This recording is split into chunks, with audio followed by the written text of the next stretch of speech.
मेरा करीबी दोस्त जाउदी एक अजीब आदत रखता था। उसे जंगली खाना खाने का शौक था।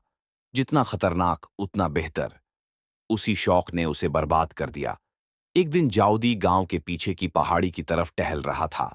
तभी उसकी नजर एक सुनसान खेत पर पड़ी। वहां अजीब सी खामोशी थी, जैसे जमीन सांस ले रही हो। फिर उसने उन्हें देखा। घोंघे, बेहद बड़े, इतने बड़े कि मैंने जिंदगी में कभी नहीं देखे थे।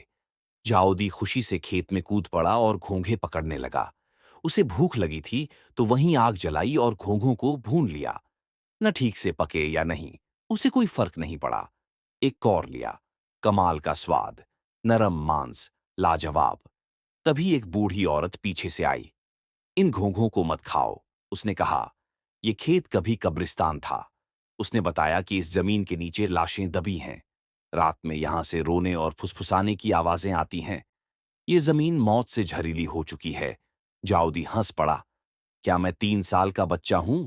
बूढ़ी औरत सिर हिलाकर चली गई।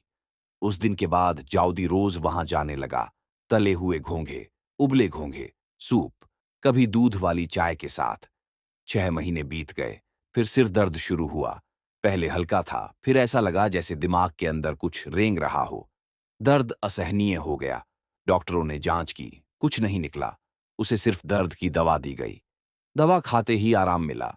जाउदी बेफिक्र हो गया। जब बड़ी बीमारी न निकले तो जश्न मनाना चाहिए, उसने कहा और मुझे खाने पर बुलाया। टेबल घोंघों के पकवानों से भरी थी। हम पी रहे थे, हंस रहे थे। तभी मैंने देखा उसकी नाक से खून टपक रहा है। जाउदी, तुम्हारी नाक से खून आ रहा है। उसने नाक छुई, खून हिला। फिर वह खून नाक के अंदर वापस चला गया। मेरी सांस अटक गई। ये खून नहीं है, ये कीड़ा है। अचानक जाउदी की नाक में भयानक खुजली होने लगी। और फिर डरावना मंजर।